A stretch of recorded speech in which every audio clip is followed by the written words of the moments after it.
Good evening and welcome. Let's start with our chants as normal.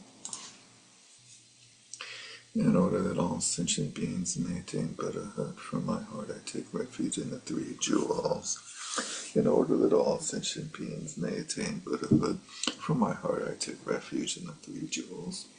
In order that all sentient beings may attain Buddhahood, from my heart I take refuge in the three jewels.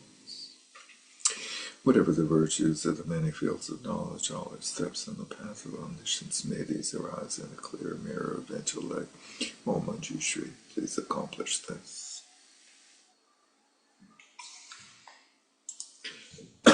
Good evening and welcome.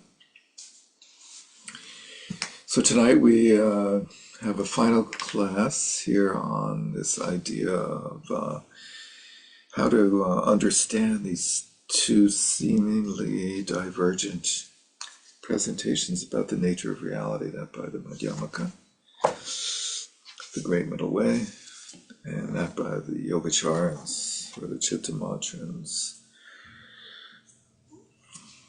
And is there a contradiction? Are they just two paths to the same goal? And what does that mean? Does that mean that just before the goal, one of them shunts over to the other and then joins the other's more correct path to the ultimate? Or do they actually meet simultaneously in the ultimate? Whatever that means. Or are they discontinuous? Is one of them like superior to the other? And then the question with that is, well, is the non-superior one worth pursuing at all? Does it create a ladder to the superior one, or is it just a divergence that is ultimately a waste of time? So these are the questions we have here among us, in front of us this evening, and we have two articles that both seem to present a range of these views, and let's go through them both. First, I've asked Chris to go through the one by Mark Sideridis, or however you pronounce his name, and then I'll take a peek at the one by Ian Charles Harris. Anybody that has three names, though, is a little bit suspect in my regard. But anyway, Christopher, good evening. How are you, sir? Good evening. I'm okay. I was whisked out of bed at about 5 in the morning by my 3-year-old with a Oh, your 3-year-old has a whisker? he's got a wire whisk, a big wire whisk, and he got me out of bed with it. Yeah. He had a really serious earache, and we Mm, rushed to urgent care, and by the time we were finally seen, the earache was gone. But no, no remnants. they still had to run all the tests, and then he happy as a clam skips off to school afterwards. Torture. So Jeez, at least you could get your money's worth. I guess so, and now we know he doesn't have COVID, flu, or RSV. So Cool. that's And how that's much some he good peace of weighs and how mind. tall he is. And Yeah. Actually hadn't gotten the weight in a while on like a proper medical scale. So yeah, I guess that's neat. I don't know if I would good. wake up at 5 a.m. for it again, but hey, I'll take whatever silver lining I can get. For Cool. Steve, your question, there is not a chapter called The Case for Continuity, unfortunately, in this book. Um, Sad. yeah. But if you want, I can send you a PDF of the whole book. There are chapters in the book that make the argument for continuity, Oh, even without that title. A fun one, Nagarjuna the Yogacaran, Vasubandhu the Madhyamaka, on the middle way cool. between realism and anti-realism. Cool. Yeah, that was kind of a fun one. Although I didn't think it was very good. Good title though. Yeah, and let's see. Jay Garfield has a great essay in here. called "I Am a Brain in a Vat, or Perhaps a Pile of Sticks by the Side of the Road." So that's a fun read, and another one that didn't quite make the cut, unfortunately. But if you like, I'm happy to share those with you guys. Cool. So, um, my tale of my morning was sort of a humble request that you guys go lightly on me today as I've been hobbling along. Okay, so we're reading this essay by Mark Sideritz. Um, are people familiar with him? Have people encountered this author before? So he's sort of in this, crew with Jay Garfield and Jan Westerhoff and those guys of Western academics with philosophy backgrounds, taking Buddhist texts and sort of like doing Western philosophy with them, or to say it maybe more clearly, applying the tools of Western philosophy to Buddhist texts to help us understand them. So that's what he's doing here. And in particular, he is looking at early Yogacara and Madhyamaka. So not the synthesizers that we have been looking at over the past couple weeks, but folks like Nagarjuna and Asanga and Bhaviviveka, Chandrakirti, and Vasubandhu, I think are the folks he talks about in this essay. And he is asking whether these two great Mahayana philosophical projects of Madhyamaka and Yogacara, are they compatible? Or are they different? Are they fundamentally doing different things? Or are they saying the same thing in different words? His main point is to show that they are not doing that, that there's really no philosophical room for a true synthesis between the early Yogacara and early Madhyamaka, and then to show the philosophical reasons why this might be the case. Um, so we're on, gosh, I don't know where we are in the source book because I'm reading the book. What page are we on in the source book? Can someone? 271 or something. 267. 267? Great. We're on page 267 in the source book. I'll see if I can keep up with that, transposing the numbers. We're on the first paragraph of page 267. First paragraph, case for discontinuity, Mark Sideritz. My aim in this chapter is modest, to lay out two critiques, that of Madhyamaka by early Yogacara and that of early Yogacara by Madhyamaka, and to try to determine what the underlying philosophical issues might be. I will thus be setting out a case for discontinuity between the two schools. He then gives us two reasons why there might be discontinuity. The first is a disagreement over the place of philosophy in Buddhist practice. So what does that mean? That means is the most important thing on the path the degree to which your view, your philosophical understanding of the Buddhist path is the most important thing that is coherent, or is the most important thing meditation, and the view is maybe helpful or maybe an academic intellectual distraction. He says on the following page, 268, if one thought is that it is meditation that really gets the practitioner to the summit, and that philosophy's role is at best marginal, one might think that philosophical differences are unimportant. However, this does not appear to be the way that the early Yogacharans and Madhyamakas viewed themselves or their projects. It seems as though both traditions were taking the philosophical aspects very seriously, as will come to no surprise to any of you, as we've spent the last 6 months poring over their texts. So that would be one possible place of discontinuity, the relevance of philosophy in Buddhist practice. The second one is he says more strictly philosophical in nature, and I'm back on page 267.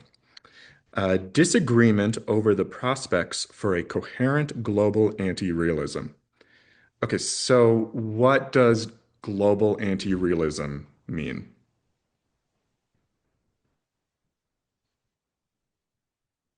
Anyone?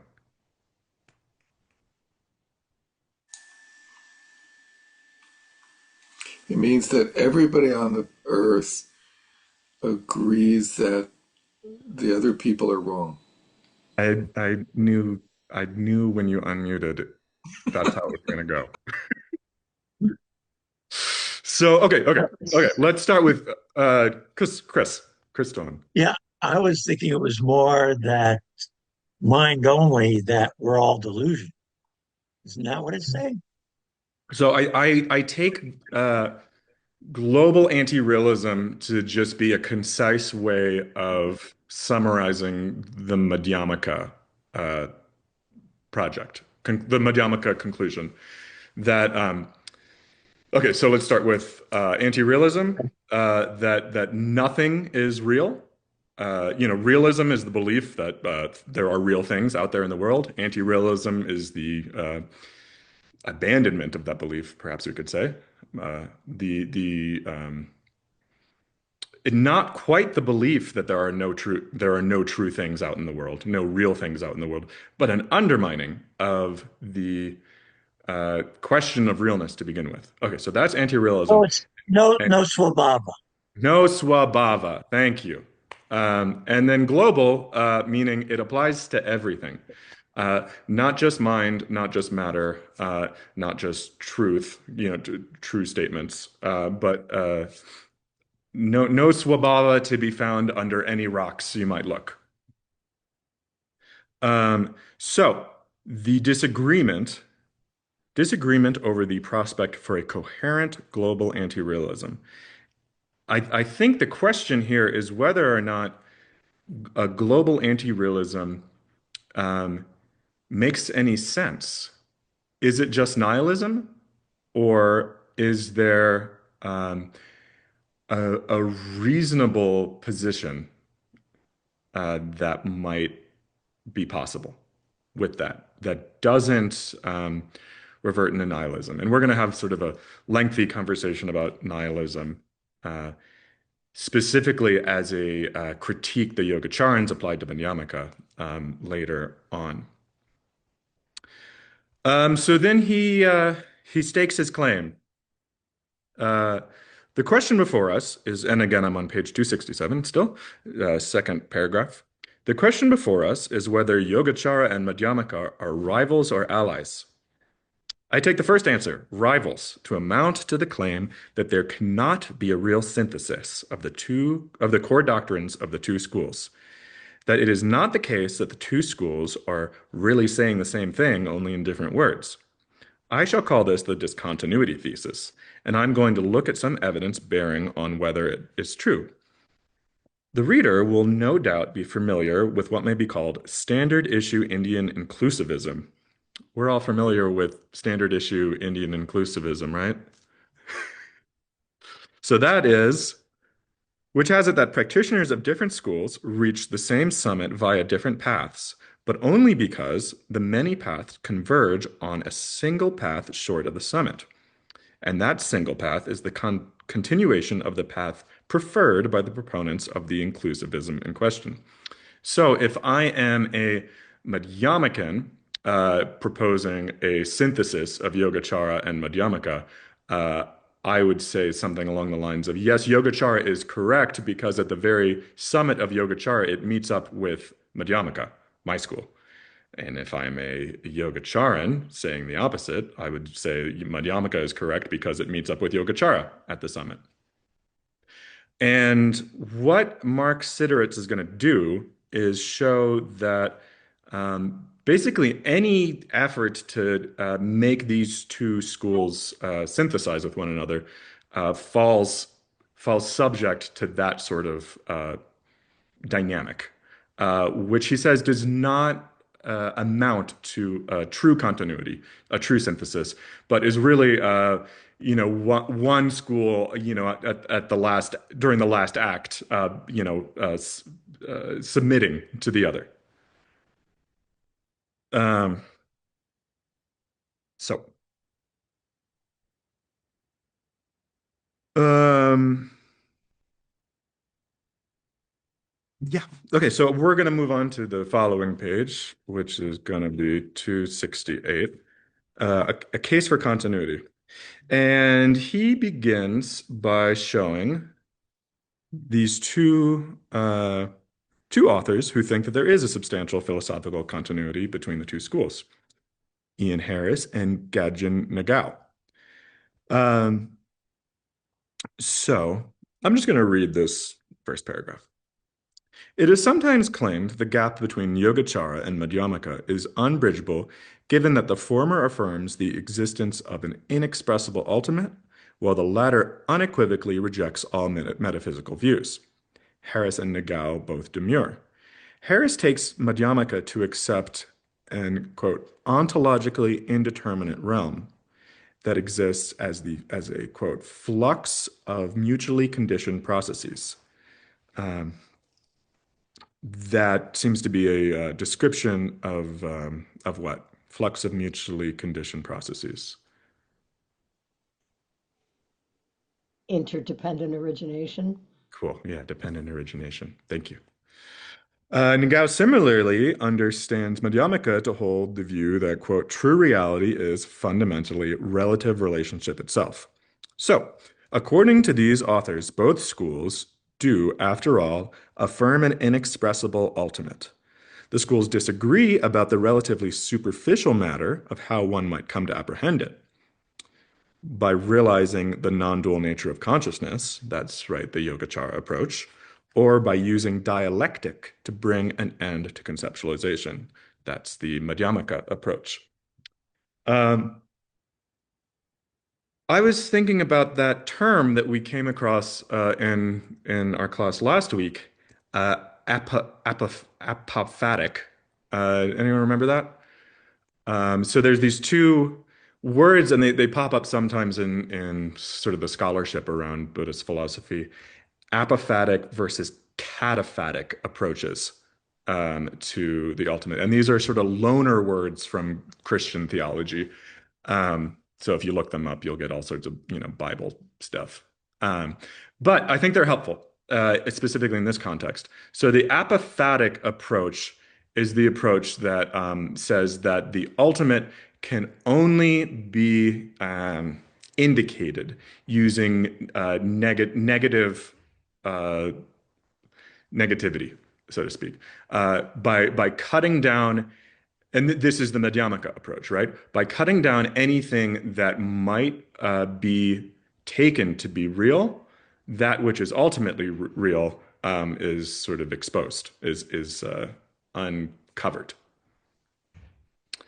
The cataphatic approach is the opposite. That says, we can talk about it, say that it's mind only, it's luminous emptiness, clear light, whatever you like. There's so many terms.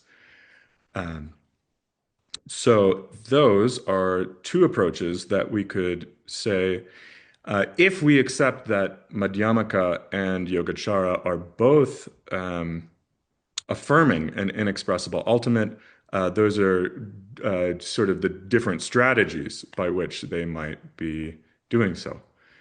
And I wanted to share. Can I share my screen?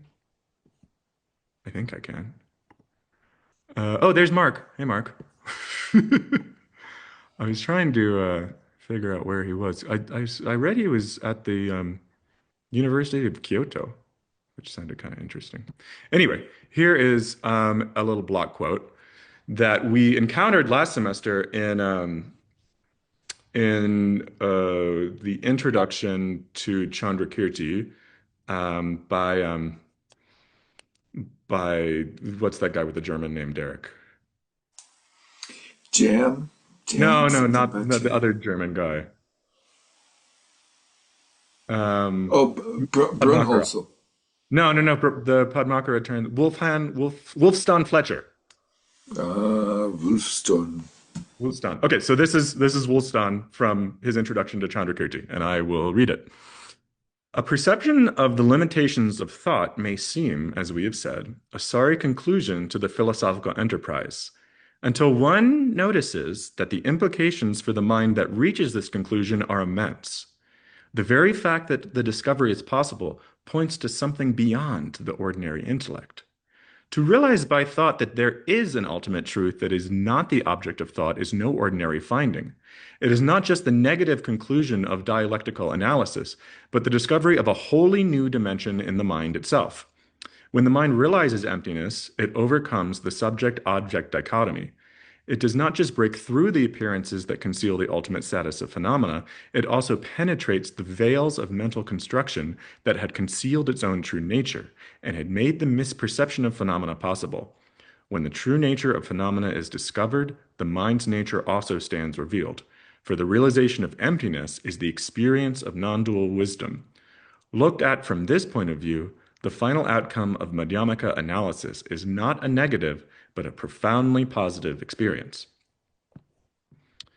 So that I thought was a really elegant presentation of how Madhyamaka might be eh, uh, might be expressing, might be endorsing an inexpressible ultimate on its own terms. Um, yeah. Okay. So returning to Sidderitz,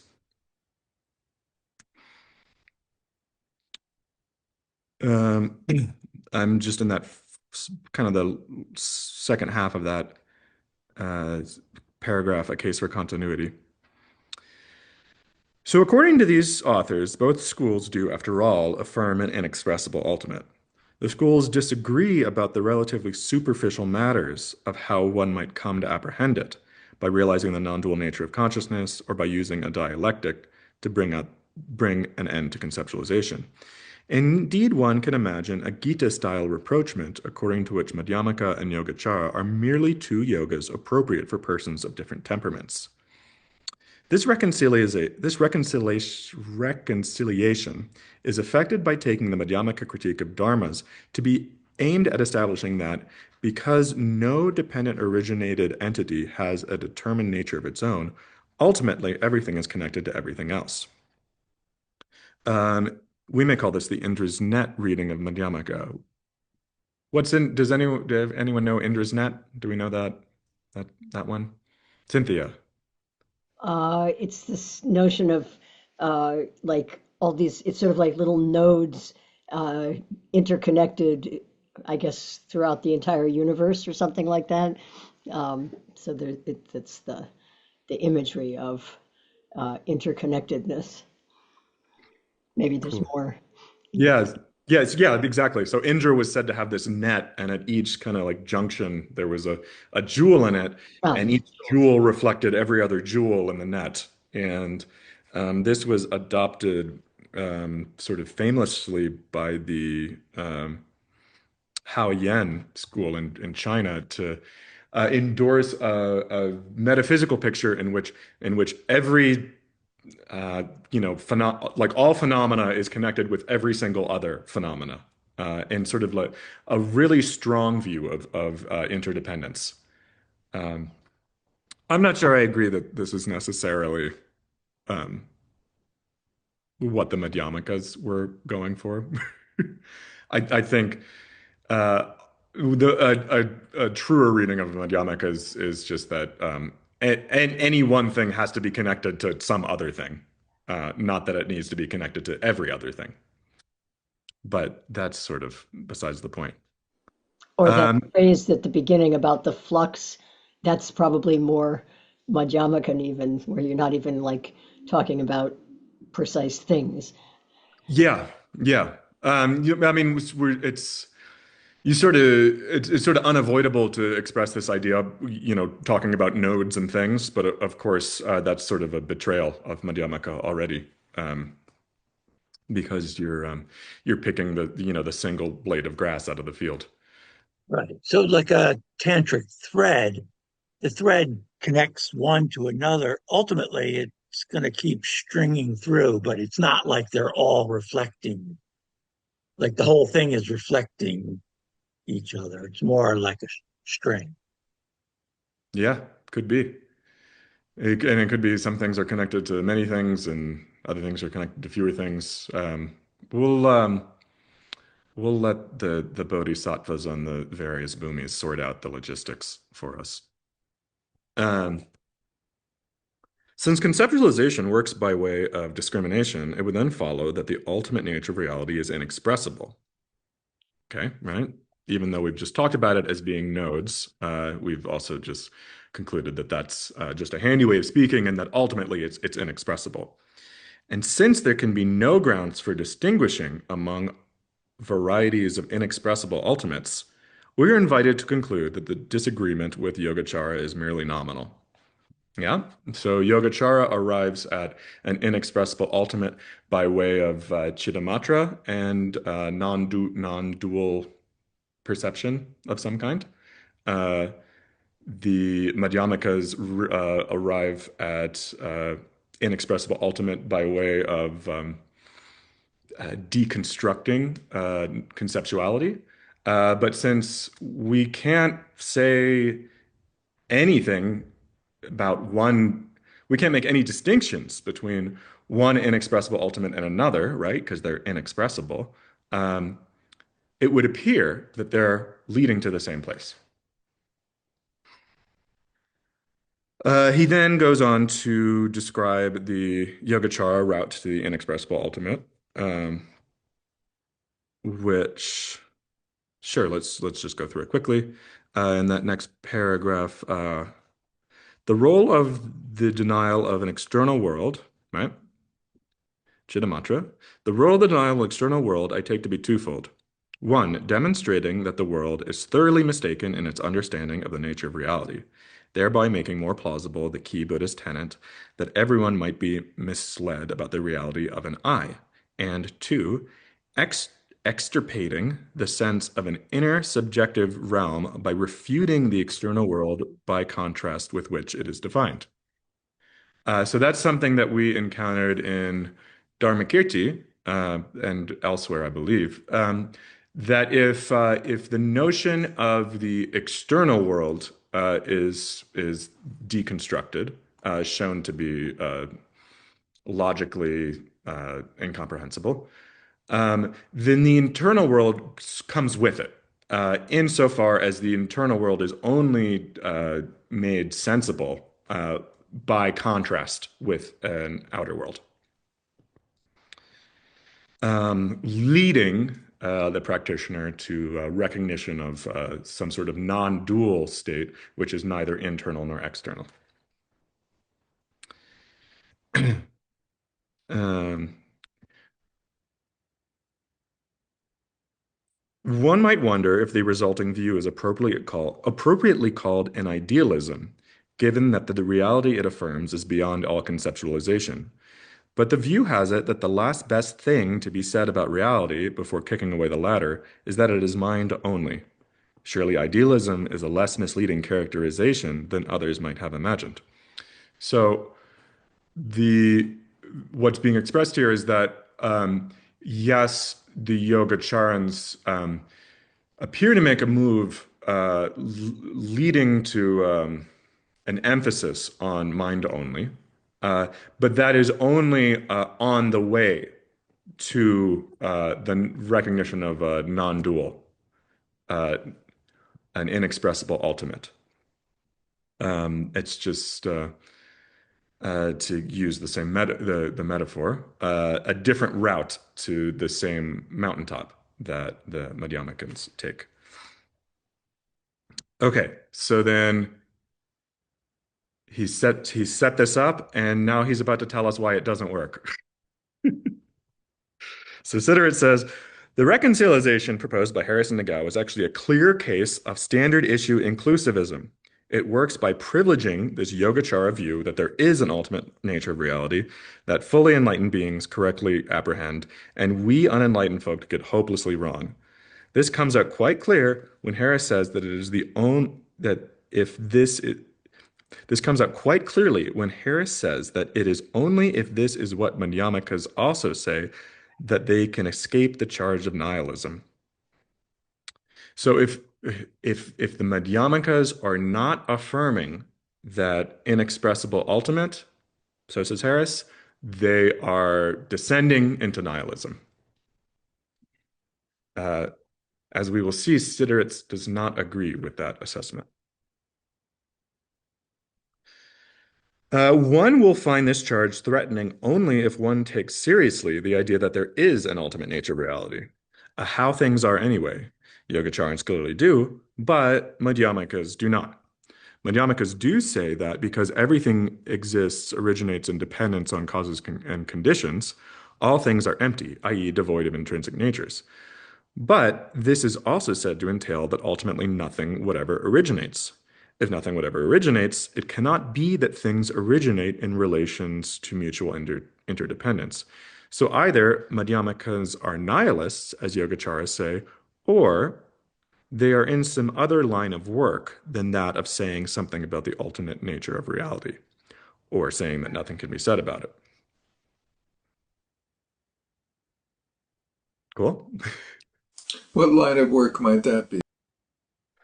Well, he's going to get into that, but I think very briefly, the idea is that the Madhyamikas are not interested in presenting a theory about the ultimate nature of reality, but in disentangling us from the need to propose such theories. They're seeking to not answer the question, but to demonstrate that the question itself is nonsensical. They could be said to be nihilists if if they were answering the question in the negative. But instead of doing that, they're sort of sidestepping the question altogether.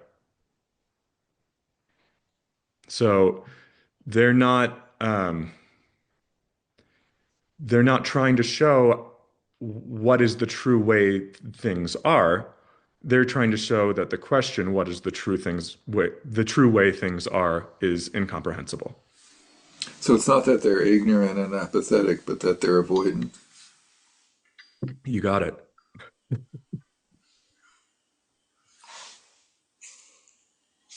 All right. So, You sure it's not just a case of like he said, she said? what do you mean?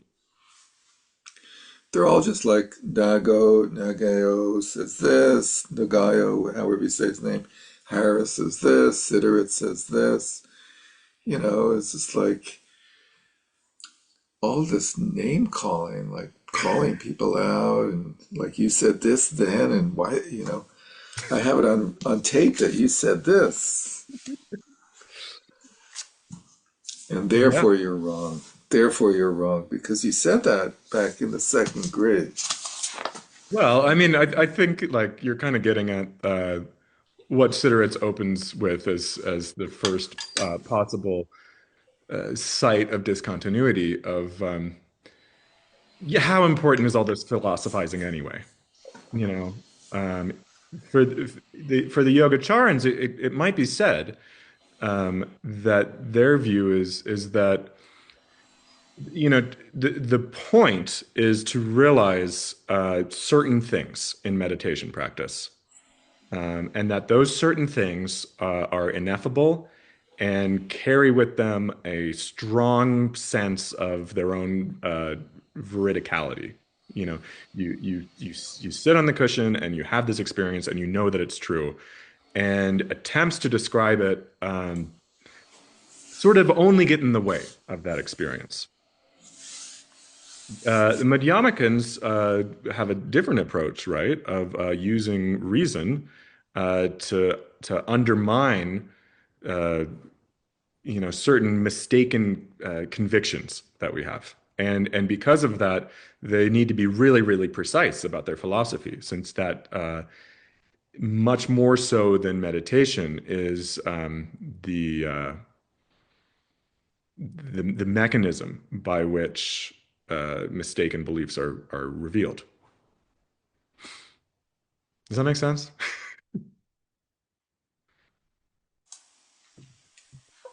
It makes sense, but I'm not convinced. Keep Uh, going. yeah, I mean, I think he's gonna get to that at some point. He gets, It's just sort of like those Yogacharans, those Madhyamikans. That's the part that eventually, gradually gets a little bit wearisome. yeah, definitely. Keep going for it. Yeah, and I think a question that I'd like us to keep in mind is, does Sideritz have a dog in this fight? Does he have a bias or a preference for one of these schools? And I think he does, but I'd be interested on what other people think about that question. Okay, cool. So let's just go ahead. There's sort of a nice conversation about Madhyamaka versus Abhidharma, and um, oh, Derek is telling me I'm using too much time and going too slowly, so I'll pick up the pace. Okay, skipping the Abhidharma stuff. Okay, we get to the Yogacara critique of Madhyamaka. The critique starts, so I'm on page 115 in the source book. I don't know, 115 in the source book, or in the source text. 271. 271, okay. 271. 271. The Yogacara critique of Madhyamaka. The critique starts from the common ground shared by the two schools, the teaching of emptiness, and the notion, this one's important, right? The notion that fully enlightened ones cognize things in a way that is not subject to distortion through conceptualization, and so is in some sense inexpressible. So yeah, two ideas. One is emptiness. The other is the idea that there is some sort of perception that enlightened beings have, that is inexpressible and is different from the perception that we, worldlings have. Um,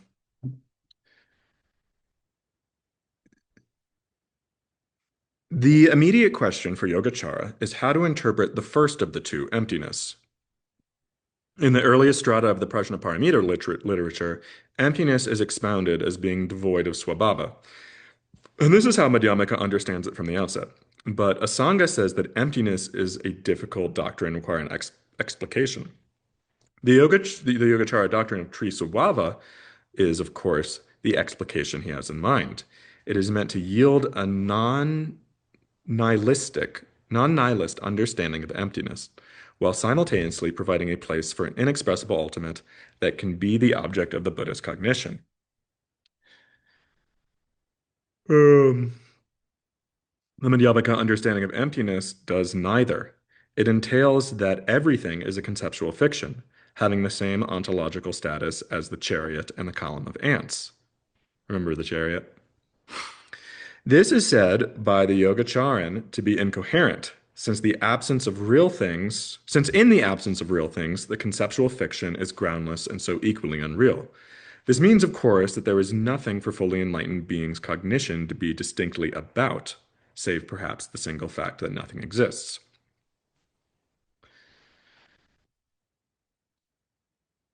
Um, so we have, I'm gonna try to pick up the pace a little bit. We have three arguments from Asanga against Madhyamaka that will be addressed in this text, in this section. The one is that the first is that emptiness is an incoherent notion if there are no non-empty things by which it might be contrasted. Um, this is on the following page, 272, first full paragraph. One cannot, he says, assert of all things that they are empty unless there are things to be characterized as either empty or non-empty. It is not immediately evident why, but perhaps he has in mind the difficulty Kamalashila would later see in Chandrakirti's version of Banyamaka. Oh, sorry. This brings us to the second point. Okay, so the first point, right, is that emptiness is incoherent if there aren't non-empty things. The second is that the lack of a mind-independent truth undermines moral judgment, and in particular, the reasons for adhering to the precepts. Um,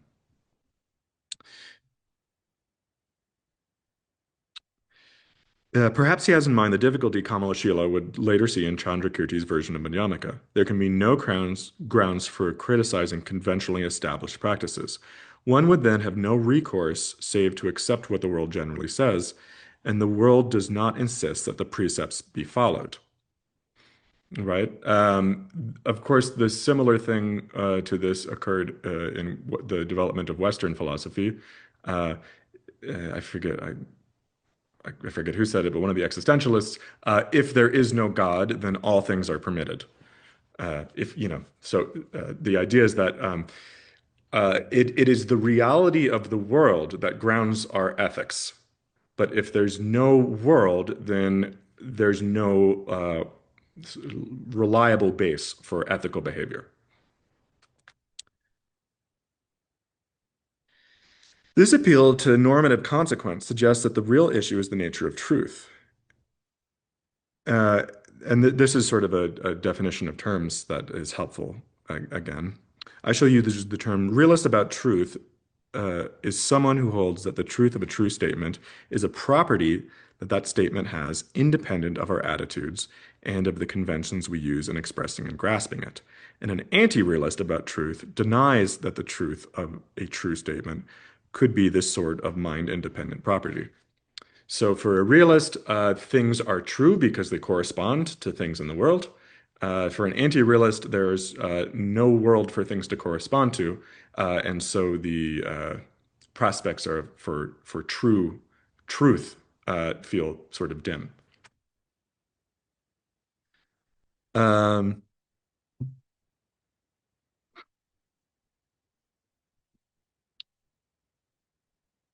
Finally, this is on the following page. Asanga has one more charge, first full paragraph. Asanga has one more charge to make against Madhyamaka. It has imaginatively constructed views that are arrived at only through reasoning. It has, in other words, failed to achieve the proper balance between yoga and darshana, meditation and philosophy. That he himself thinks there is such a balance to be struck is, I believe, evident in his only through reasoning. We might be tempted to conclude from his use of imaginary construct that he thinks philosophical rationality inevitably leads us astray. If the goal is reached through apprehension of a reality that is inexpressible, then given philosophy's reliance on conceptual distinctions, how could it not lead us astray? Skipping to the end of that paragraph. The suggestion is that philosophical rationality serves to put constraints on possible interpretations of a powerful but otherwise inchoate experience. Asanga's charge against the Madhyamaka is not that they do philosophy, it is that their philosophizing is not informed by insights that can only be acquired through meditation. They have not achieved the proper balance between jnana and darshana. So then we have the Madhyamaka critique of Yogacara. Um, so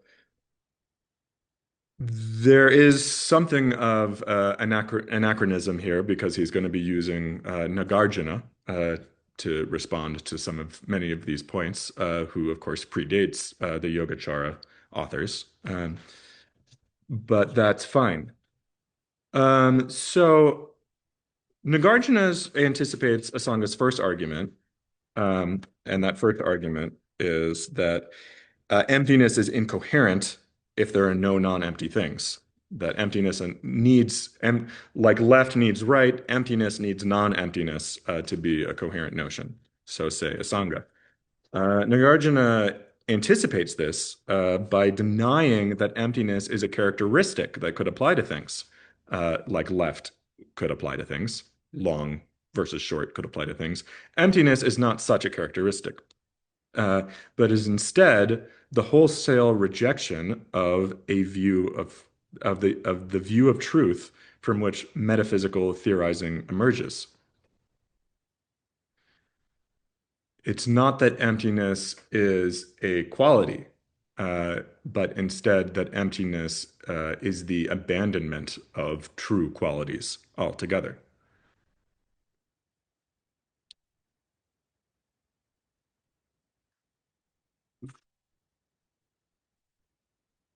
Um, we then have a critique from Chandrakirti, uh, who says that that Chittamatra, mind only, can be neither conventionally nor ultimately true. So it can't be conventionally true because it's not divisible the way matter is. And he doesn't quite get into why divisibility is a necessary feature of conventionality. I wish he had established that a little more. This is on page 118 of the source, second paragraph. Uh, when Madhyamaka does begin to engage Yogacara, the stance is immediately brought to bear on Chittamatra.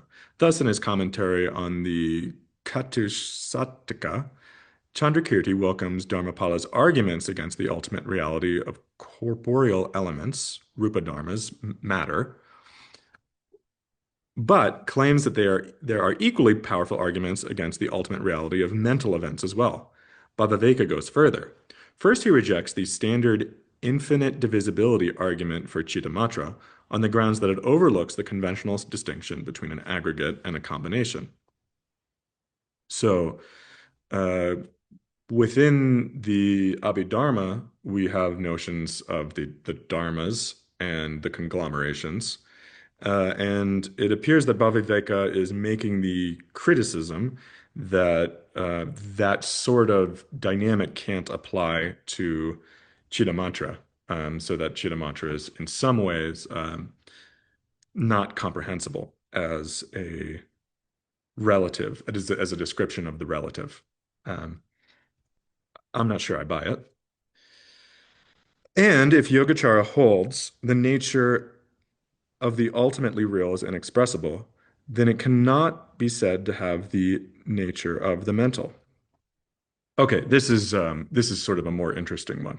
Um, and let's see, does he? I think he gets into it a little further, but sort of an important argument here. If if the ultimately real is inexpressible, then describing it as the mental is expressing it. Um, and this is called the paradox of ineffability. Um, that when you try to make the an ineffable thing the substrate for, I guess, affable things, uh, then you turn it into something. You remove from it its ineffability. You've described it. You've put it into a relational dynamic, and you've sort of reintroduced this notion of swabhava back into the system. Uh, Insofar as you now have a real entity that stands at the bottom of a series of dependence relations. So A depends on B, B depends on C, C depends on D, and D depends on this ineffability thing. Um, so we are no longer dealing with a philosophy of emptiness, but have reintroduced realism back into the system through this uh, nebulous, ineffable ultimate.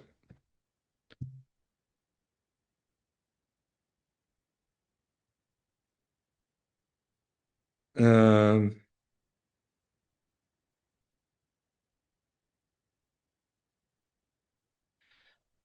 so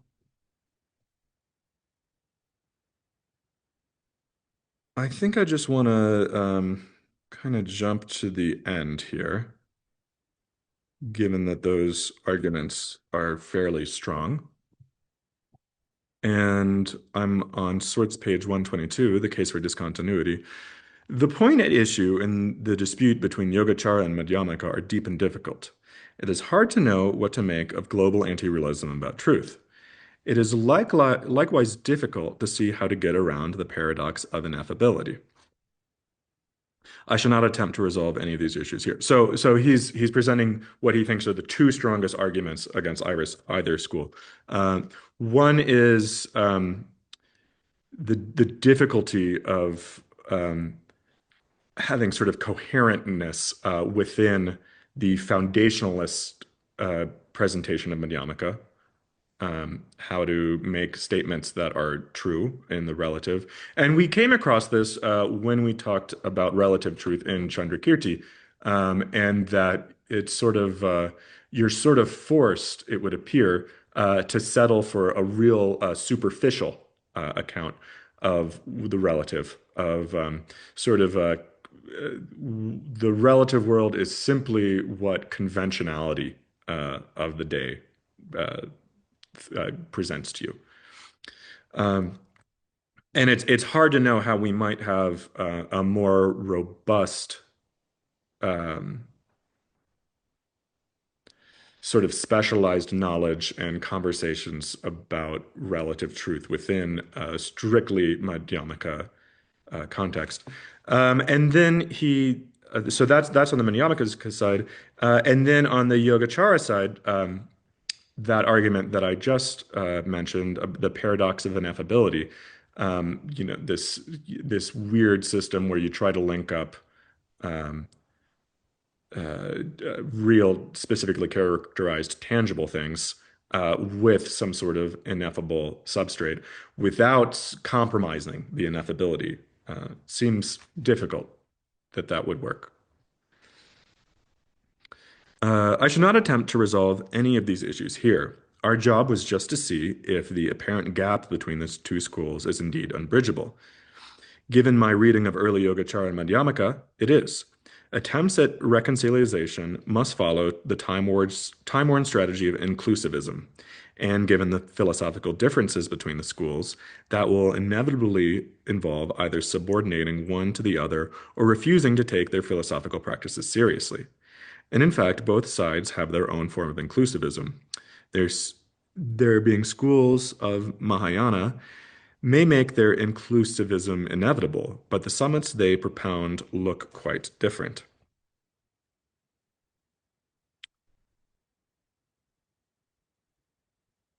So since we're short on time, and I want to give Derek his due, why don't we So which leave one it? do you think he favors?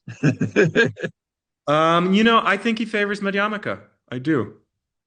Yeah, Yeah, I wasn't sure. yeah, I think he does a pretty good job at presenting Yogacara, but I think sort of he's pretty dismissive of, oh, well, this one's sort of more about meditation. The Madhyamakas are the ones doing the real philosophical heavy lifting. But I think that I don't think he's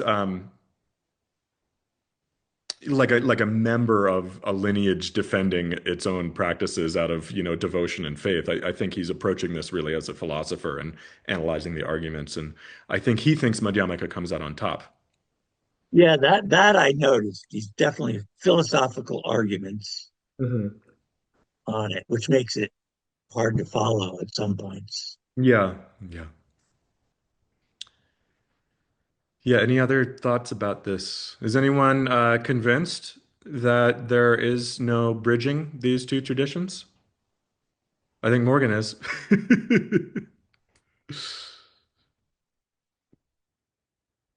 I think the real question I have is that, okay, so if Madhyamaka is not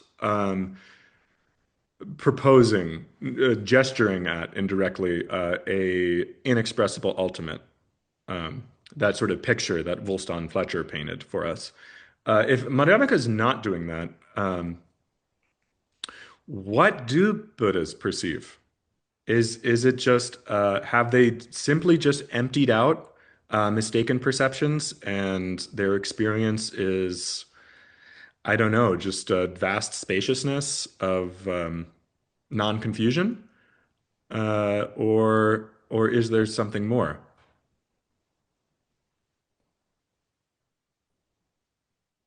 I mean, I don't know if you're who you're asking, but my sense is that that's a thing. I mean, even in his lifetime in the Pali Canon, the Buddha said, don't ask me about what I perceive. And I think that, that's consistent with a Madhyamaka notion that that's not something, I mean, the very question, as with everything else Madhyamaka, the very question doesn't make sense. Hmm. Because whatever it is, whatever that experience is, and even calling it an experience is probably reifying it too much. But whatever that experience is, it's not something that can then be made dual so that you could understand it. I mean, it's just that, that's not that in the same way that saying something has some ontological status that exists, doesn't exist, whatever, it can't actually be affirmed or supported or whatever. In the same way, a Buddha's experience can't be, it can't be spoken of in any meaningful way. Does that make sense? Yeah, I think that that's sort of the Madhyamaka line. So Eric, what do you? it sounds like it's inexpressible. Is that what you're saying? Yes. What is it that's inexpressible? This thing that you are asking for that I I don't didn't ask you anything. So know, repeat the but Chris question. did. Chris did. Yeah, Chris repeat the asked, what question. what does the Buddha perceive? And you know, I don't accept the question, I guess is the way I would say it. How would you reframe it? I wouldn't. It's not, there's nothing in words that's going to happen here. Is that like Christianity where we're not allowed to ask certain things? No, it's not a matter of allowed or not allowed. It's anything that you can put in words is ultimately um insupportable. So are you saying that I'm not saying the anything. It's very important. I'm not saying anything.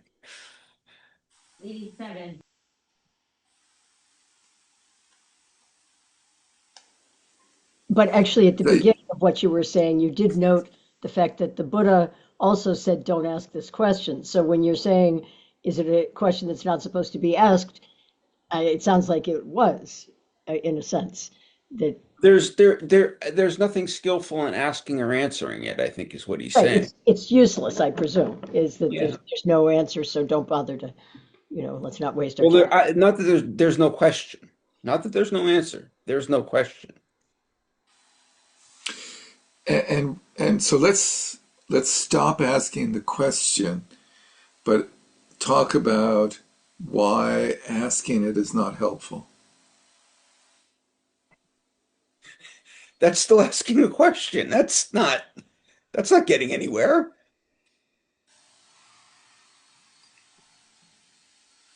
Well, I'm not asking you about their experience, but I'm asking you why is asking about their experience not appropriate? What is it that we should be asking about? We shouldn't. And asking is a dualistic undertaking, We shouldn't be asking any questions. right? What should we be doing then? Practicing, meditating, being present, What should we meditate on? experiencing the barest possible experience, I guess, that and not But telling ourselves but anything about it, not having feelings but you about it. just denied all the logical reasoning that the Madhyamikas use. No, the Madhyamikans don't use that logic. They say if you're going to use that logic, this is the hole in it. Well, at least they say that. They do say that. They say So, if you want to do this thing, it on its own terms. I'm not saying it's, I'm not saying anything. I'm just saying on I'm its asking own you, terms, it doesn't what work. do I do as a suffering human being? What should I do? Be present. Stop And what having does that opinions mean? about things. Stop trying to ask these questions. Stop trying to figure things out. Just stop. Stop trying to figure things out. Stop asking questions, and just stop and be present. Yeah, And I think that's what it and says. you feel I like I that don't live is this way. Don't get me valid. wrong, but No, no, no, that's fine. I don't either. But just like let's come up with like what is the Madhyamaka path? I don't Well, emptiness. I mean, I don't think you could say that. But if we're saying that Madhyamaka is the ultimate presentation of Buddhist wisdom, then I don't think we're Buddhism saying is. that. What are we saying then? See, I, Isn't Buddhism all I about think the really suffering? difficult part, I think the really difficult Suffering, part about Madhyamaka is tying it back to Buddhism. That but what about Madhyamaka, suffering? What about what I'm suffering? saying is, suffering is empty. Suffering is a dualistic thing that we make up. It's not ultimately real. And so that's your skillful means. Is that helpful? It's not a skillful means. It's It not sounded like it. no. That's you're asking something of this that it's not going to give you. Is my understanding of it. I'm asking something of you, Of me? but I'm I hogging suffer at at least as much as anyone. I can't help you. Mary Beth and then Cynthia. But this gets at the crux of the whole distinction between Right now, and that's what why I'm sorry, just evaluate the two. one thing is that's why for You me said the you had only nothing to say. that's true. Now speaking as myself, um I the one thing I think that's really difficult about this for me is that I understand the Madhyamakan use of logic to completely dismantle logic, of philosophy to completely dismantle philosophy, of meaning to dismantle meaning. I understand all of that.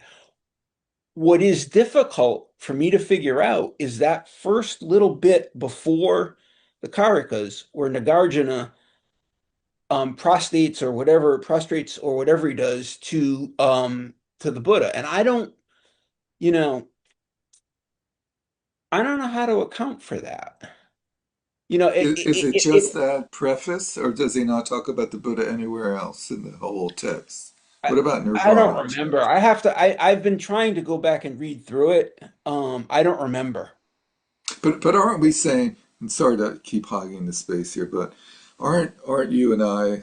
I'm trying to agree with you and get on the same page with you about this, and it seems like we're saying that to to ask about what the nature of ultimate is, the ultimate, or one who experiences the ultimate, is not both philosophically sound.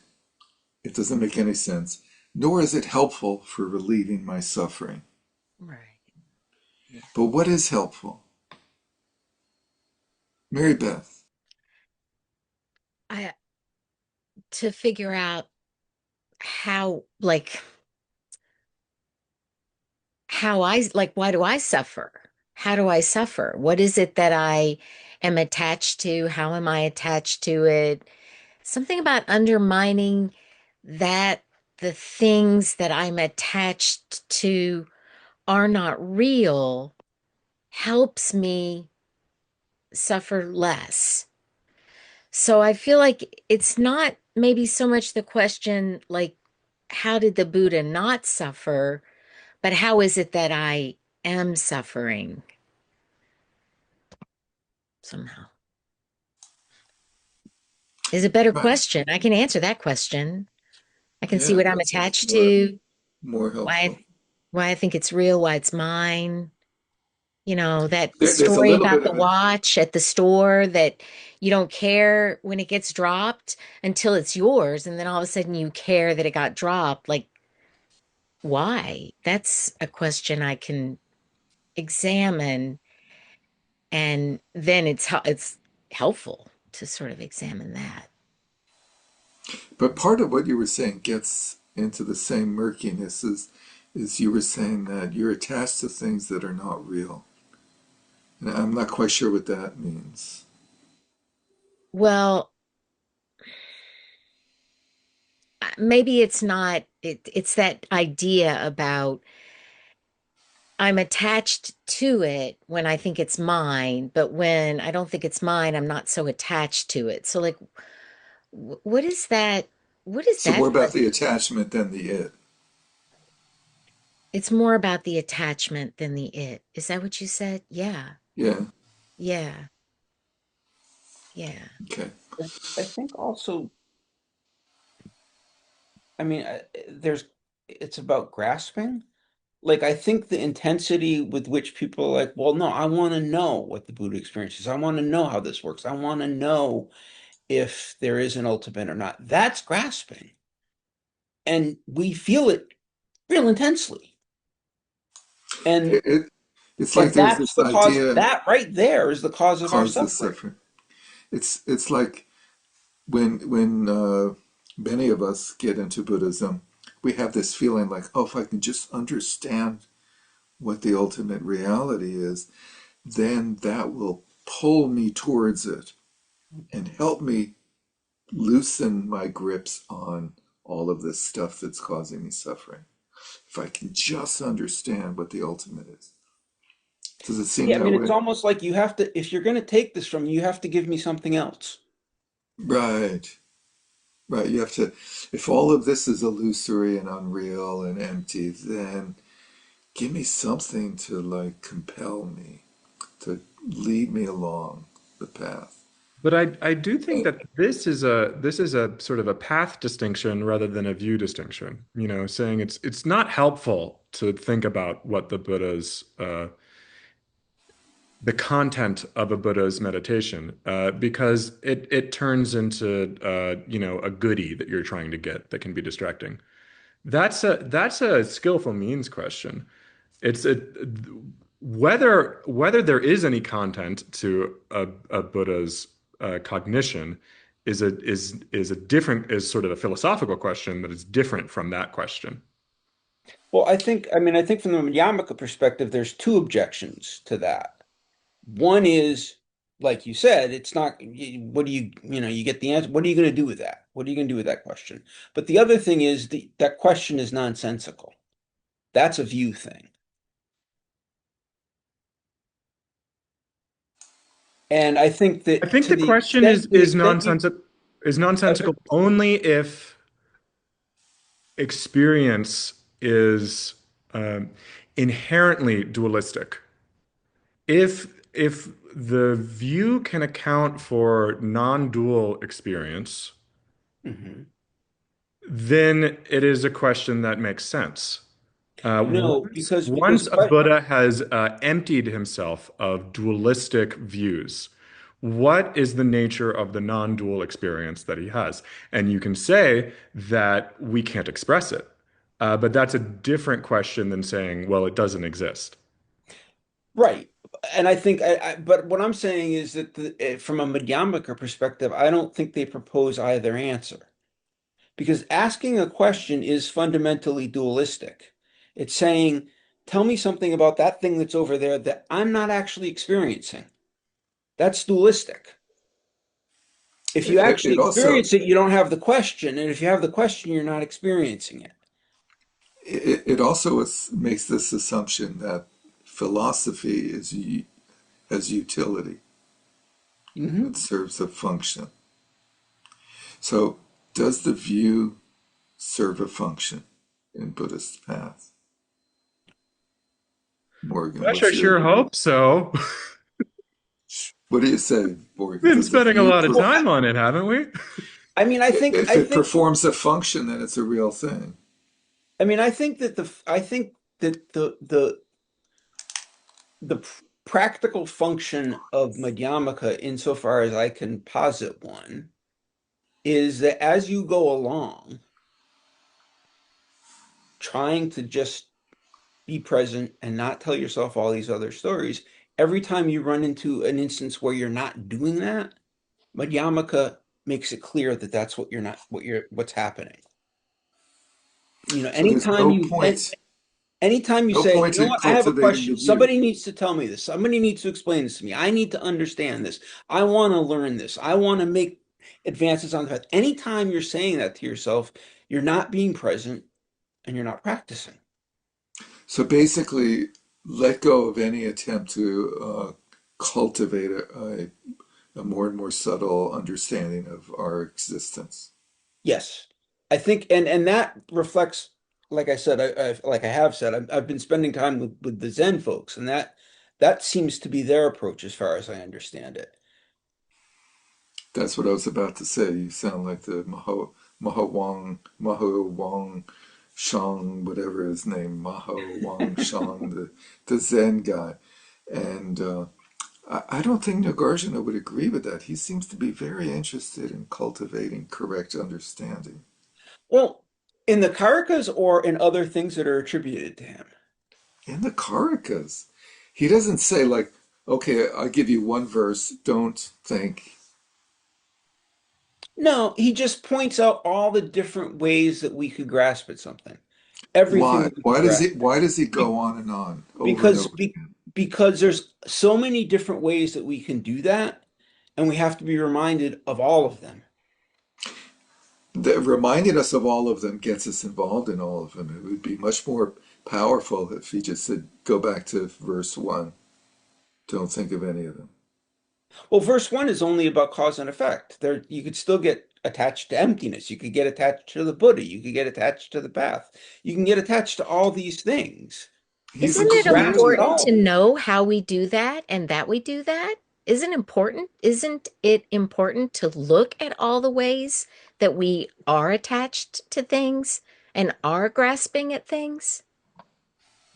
I don't that's know. the idea of developing wisdom. The Buddhist Yeah. Mahayana path says there's wisdom and there's skillful means. Mhm. There's meditation and wisdom. And you seem to be of the view that all you need is meditation. No, because you can fool yourself. And that's where the Madhyamaka is helpful. It's like, oh no, you think you've achieved something. You think you've made some progress. You think you know. No, I you don't haven't. think any of those. I'm not thinking anything. I'm meditating. I'm I'm not saying following you your, personally. I just no, mean that I'm following your instructions and I'm not one thinking who about is practicing and starts thinking, oh, I'm practicing correctly. it. Okay. Well, They're wrong. let's give Mr. Dillon some time here. We've taken a lot Yes. of his time here. We cede the floor, Mr. Dillon. So every time I have an experience, I have to question it. And that's what the Madhyamaka does. Question it. So shamatha vipassana, analyze. What is this experience I'm having? Can I repeat it? And that kind of view progresses me on the path. So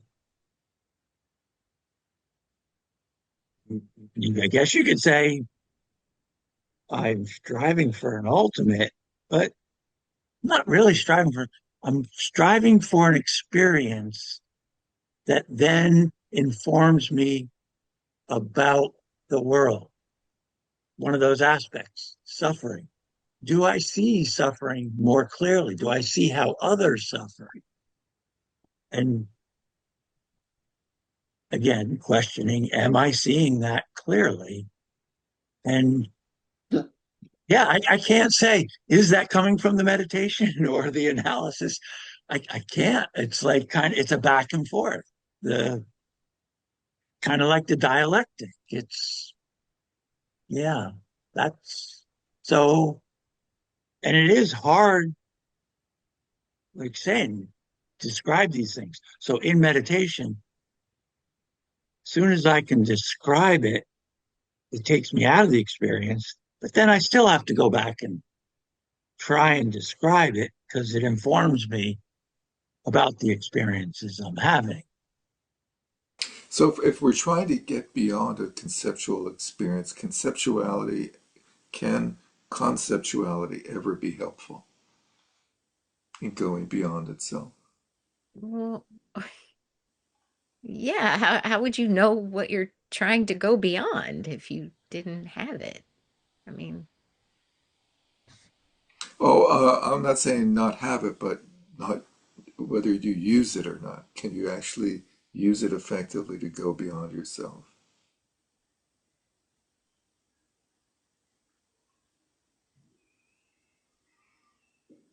yeah, I think in practical ways. Uh, Morgan, do you agree with that? I mean, it's like the two sticks rubbing together to, I mean, it is, though Madhyamaka, for instance, doesn't propose a logic, doesn't say this is the logic that's true and the ultimate logic that you have to use. It says, all right, let's look at this logic that you're using and let's go through it real carefully and let's really understand it. And in doing so, let's find the hole in it. Wow. So that's conceptual, but it helps lead you away from conceptuality. Can you describe that again? How you would do that? So, I mean, I sort of think of it like Gödel's incompleteness theorem, is that you engage fully in the logic that you're given by the interlocutor or the adversary, or however they put it in the Tibetan arguing school. How about your mind? We're just looking at like the assumptions of our mind, like I'm unhappy Um, because of X, Y, or Z, or I'm tired because of X, Y, or Z. uh, And I think I exist because I'm tired. yeah, that's. Well, we don't want to I put you mean, on the it's spot too it's a much and matter. dominate But I this mean, that about it's the you. We don't same want to thing. make this about you because you don't exist. But there's engaging with, okay, I think that this thing is making me unhappy. Let's dig into that. Let's understand all the ways that that works. What does it mean that I'm unhappy? How do I know that I'm unhappy? What is that like? What causes that? What is this other thing? What is it actually? And you break it all down, and eventually you find out that it doesn't work that way somehow. And I mean, this isn't something I have access to necessarily, but I believe that's what it's pointing at. But earlier you said not to do that. Not to do what? Anything. You said not to do anything with analysis and investigation. Um, Cynthia, what do you think about all this? Well, I'm going to be probably a little more simplistic on this, but in terms of the question you just asked about whether conceptuality can be helpful and can you use it to go beyond yourself, it seems to me that you can if you use it to bring yourself back to practice. Because on one hand, if you just use conceptuality to perpetuate your everyday life, that's not going to be helpful. If you use it just to sort of go down all the rabbit holes of philosophy, it may or may not. It kind of depends on whether it actually leads you back to some kind of experiential uh, shift, I think. No? So what is practice? There's a good question. That we've been saying like this, so important. What is practice of meditation? What are we doing that uh, has any relevance in this whole conversation? Aiming to recognize and, to whatever extent possible, stay with one's awareness. Is it possible to not be with one's awareness? I think it's possible, in a sense, no. Um, it's always there, but it is possible to not be aware of that, in a sense. It's possible to not recognize that. And why is that Maybe that's important? never been your experience. Perhaps you are Samantabhadra, but I have a different view of awareness. My view of awareness is that we're constantly aware, and there's no experience that can possibly be separate from what we're aware of. But yes. I think maybe you meant something different. Yeah, yeah. I don't want to get too complicated. But I also wanted to, in a sense, go back with simplistic thinking to your earlier question of that question about why is it worth, like the whole question of asking what the ultimate experience is about and whether that is useful or not useful and all that. And it seems to me, I mean, in your fascinating discussion back and forth, that the the main reason why that would be a question people would ask is why should I do this? Why should I do the path? Why should I do any of this? You know, it's sort of like when you have a kid and they ask you the endless whys, you know, and you Why have should I brush my teeth? Why should I go to bed? Why should I eat?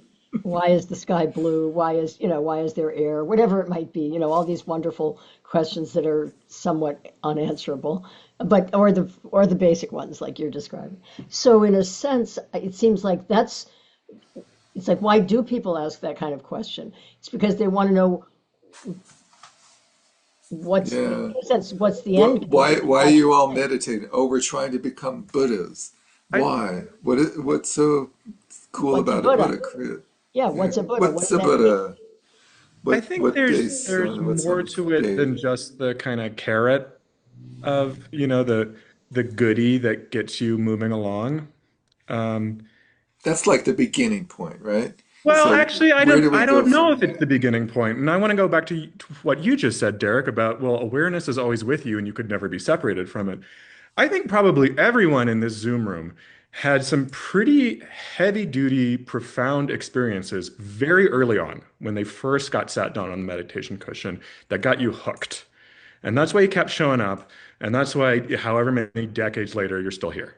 Is trying to figure out what that was and pursuing it. And there's this thing of you sit on the meditation cushion, and it's kind of like when you empty out a bag, and you shake it out, and everything kind of falls out, and you have to orient yourself in that, right? And knowing which way to orient yourself in the confused cluster of all sorts of mental contents is the practice of meditation, and is where the view shows up. The view is a helpful means by which we can orient our meditation. Um, and if you have an idea that sort of the object of the meditation, the real thing that you're pursuing is positive, you're going to orient one way. If you have a view that it's negative, you're going to orient another way. So I think that these are like it's actually a very practical distinction for how you're going to do the act of meditation. I don't think that the experience of a Buddha is completely disconnected from what we experience on the meditation cushion. I don't think that it's totally cut off. I think, and we're told this by our teachers time and time again that we get glimpses of it all the time, and it's just about being really skillful and seeing those. So understanding, having some sort of orientation of like what you're looking for, how to see it, how to move towards it, can be helpful. Otherwise, you might just spin around in a cul-de-sac. But aren't we creating a conceptual image of what we're trying to achieve? And I think the point of the view is to gradually refine that conceptual image until it disappears and you've just When merged. when are we reminded to refine it? Tuesday nights between 7 and 9:15. Can, And When so we meditate. wait, Derek, can I come back and answer your question, which was an excellent question, which is, aren't I supposed to do nothing? Why am I doing this? So I'm sitting on the meditation cushion and I decide or I experience that I'm unhappy and this thing is making me unhappy. I've now done something. My goal is not to do that. And so it's only because I seem to have, we all seem to have this habitual momentum to do things, to think things, to have ideas, to have feelings, to have, to have It's changed opinions. your position. Earlier, you would have said, well, then you're patching one mistake with another. No, no, no. So what I'm saying is that I'm just recognizing, oh wait, I'm doing something again. Let me just not. That's it. Let me just not. So let's come back to the, we're about out of time. Let's come back to the sort of larger so-called philosophical philosophical question posed by these two articles, which I think, if I can try to make a stab, is like that the ultimate in the Yogacara involves this notion of there being a non-conceptual wisdom that experiences what non-conceptual experiencers experience, and that the Madhyamaka prefers not to say anything. So, is it helpful to say that there is a non-conceptual experience of what non-conceptual experiencers experience, and to think about what that experience might be, as I think Chris was sort of implying that on the cushion we have this somewhat unspoken sense of the direction that that experience might be located in, to speak metaphorically. Is that helpful? Is that a helpful It framework? is. Or I, is I, that leading us down into the path of like making one mistake to fix another mistake? no, I think it's helpful. I mean, I think it is important to have something for somebody who hears Madhyamaka and sees nihilism. Ah, so it's a pen, oh, there's some fancy words for it that I can never get. Panacea. Thank you. That's not even that fancy. It's a But panacea that, that, that, for, but that, that, but I also think at the same time that people overstate the risk of people believing in nihilism. Nobody actually believes in nihilism. It's not really actually, as the guy said in the first article, just in passing, it's not actually possible.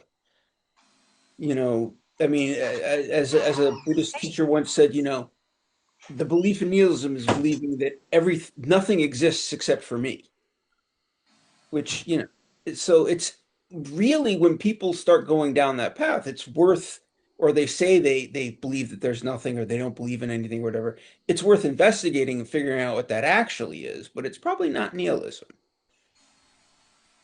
I think that nihilism is still it's still, even if you don't believe in it, still might be a tool that you take on to like try to refine your practice and your view with. Even Maybe. if you don't uh sort of instinctively, intuitively believe it, you might mistakenly apply it to your path as a goal. Hmm. Yeah. anyone else have any thoughts about this? My attempt to sum up the crux of the biscuit here, whether it's helpful to have some notion that there's an experience of a Buddha that's beyond conceptuality, and um, use that, so to speak, as a way of trying to help us to achieve it. Well, plain and simple, without using the word Buddha, it's emptiness. That's the experience I'm after, is the emptiness. And I'm making a big assumption, but that's what I think the Buddha's getting at, that emptiness experience. It's when the real becomes really real. And it's like, yet it's nothing. It's just everything and nothing at the same time. It's I So for me, it's the emptiness, and that's why I like Madhyamaka, because it's saying, yeah, it's a fine line. You got to weave your way through it, but ultimately, it's emptiness. Which is letting go of any presumption of what that experience of a person experiencing emptiness might be. Right? It's that continual act that Morgan's referring to of letting go of thinking that it's Letting anything. go. Right, Cynthia. Oh, Well, and I then just Barbara. wanted to say relative to your question, it seems like um, when you ask, is it helpful? I think we have to recognize that what is helpful, in terms of, skillful means, 84,000 or however many limitless skillful means were taught, that it's not necessarily the same for everyone. So I don't think that you can answer that question with a yes or a no. I think it's more like for some people, yes, that probably is It, helpful, but not it's for everyone. neither it's neither the same nor different. Um, no, just, I mean, like, for example, you could say, well, is it helpful for Morgan? Maybe not. Is it helpful for someone else? Maybe yes.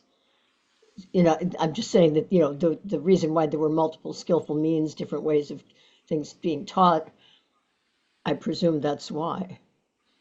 Well, for those for whom it's helpful, is it ultimately helpful or is it a temporary helpful until they're ready to let go of thinking that there's anything to be thought about? Well, clearly it has to be temporary, but that doesn't necessarily mean it's not helpful. At some moment in time, it could be helpful. Is that the last moment before they reach enlightenment? You Yeah. know? So that's the point of view that there's different roads to get to the end, and at some point one of them turns out to be the main road, and the other one to be like a tributary. Well, at the very beginning, there was a moment where you said, when all of them get, or two, they both get to the same place, which is different than the inclusivism that where one subordinates to another. But at the beginning, you said this thing about as if possibly people could arrive by different paths to the same point, get to the pearly gates or whatever you want to call them.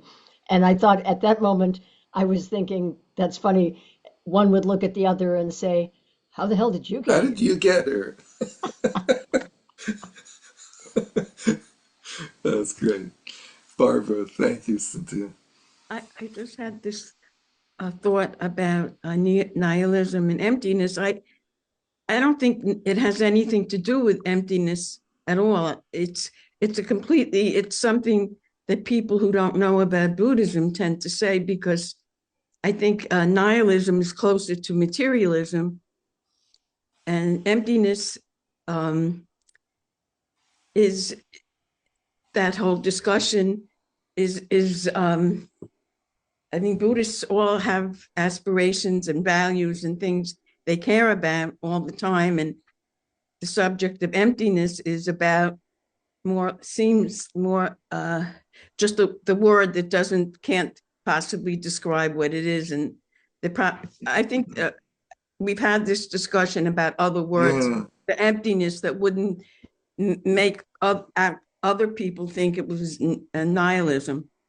yeah. So then, how does the view of things being empty make the thinking about them different than someone who believes that they're truly existent?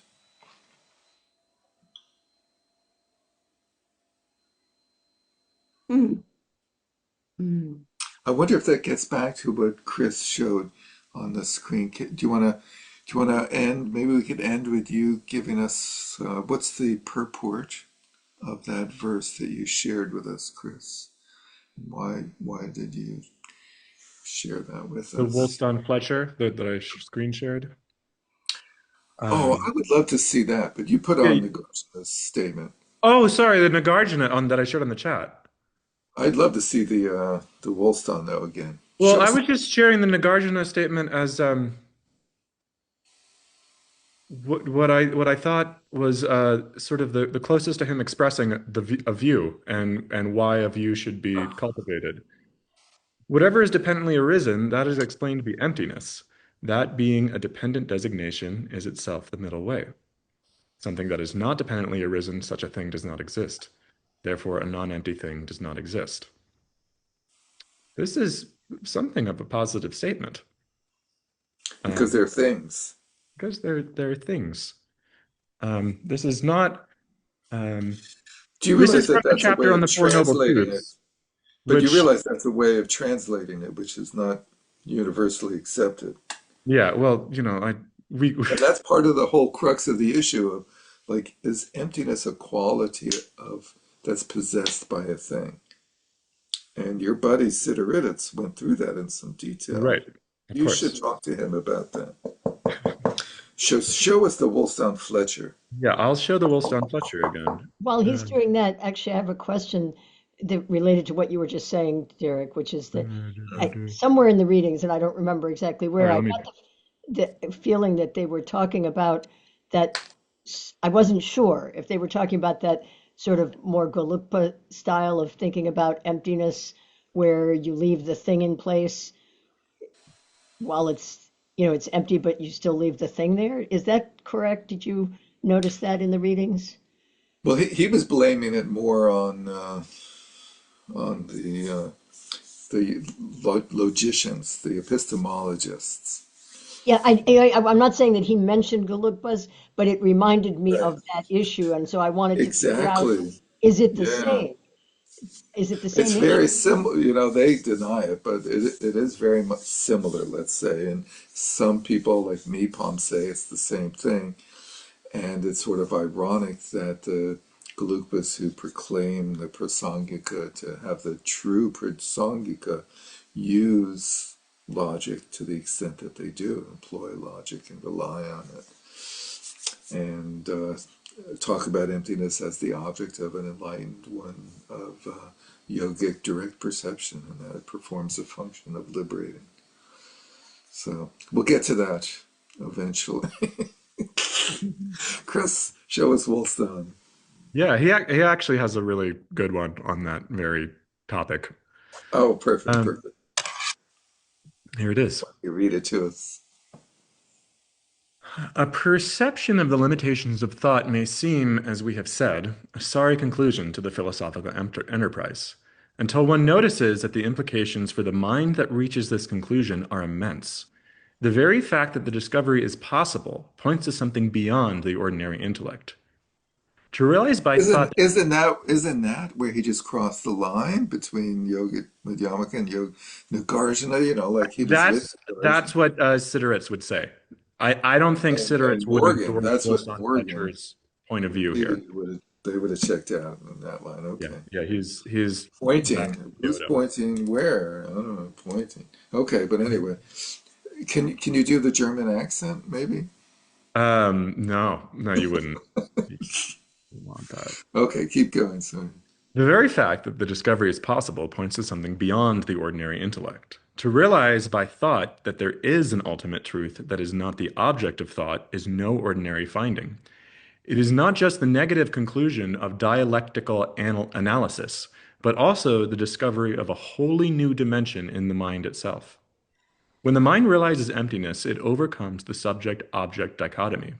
It does not just break through the appearances that conceal the ultimate status of phenomena, it also penetrates the veils of mental construction that had concealed its own true nature and had made the misperception of phenomena possible. When the true nature of phenomena is discovered, the mind's nature also stands revealed, for the realization of emptiness is the experience of non-dual wisdom. Looked at from this point of view, the final outcome of Madhyamaka analysis is not a negative but a profoundly positive experience. This in the introduction to Chandrakirti. Yeah. Well, he's a Yogacharan. Really? Well, Siddharith, as you said, or Siddharith. We got to ask him how the fuck he pronounces his name, but he argues with that statement. Anyway, fascinating. But so the question is, without that final frontier of non-conceptual mind, is Madhyamaka nihilistic. The Yogacarans say it is, the Madhyamikas, strict Madhyamikas say it isn't. And does that mean that the Yogacaras ultimately agree with the Yogacarans if it's not nihilistic? Nihilistic is not I don't think it applies to any of this. Yeah, it's not the issue of Nihilism is completely conceptual, and it's materialistic. Well said. Like the people in charge here they're nihilists. They think nothing matters and there's no right and wrong and all of that stuff. But they all these Madhyamaka people, everyone agrees there is not right and wrong the way they there's karmic. There's karma is unavoidable.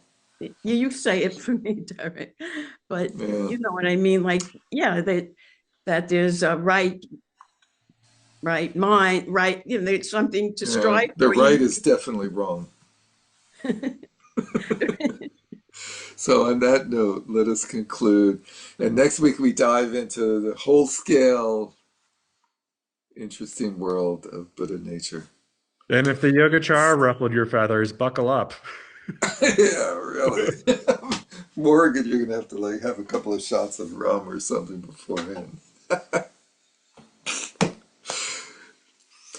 By this merit, may all attain omniscience, may defeat the enemy wrongdoing from the stormy waves of birth, old age, sickness, and death from the ocean of samsara. May I free all beings by the confidence of the golden sun of the great east. May the lotus garden of the radiant wisdom blue, may dark ignorance of sentient beings be dispelled. May all beings enjoy profound, brilliant glory.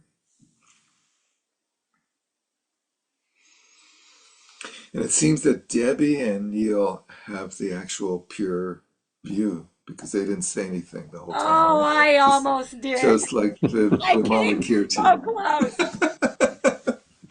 Just like the Mama Kirti. Good for you guys. Nice to see you. Thank you, everyone. Thank you, Chris. Have a good week. Thanks, Take Derek. care. Have a good night, everyone.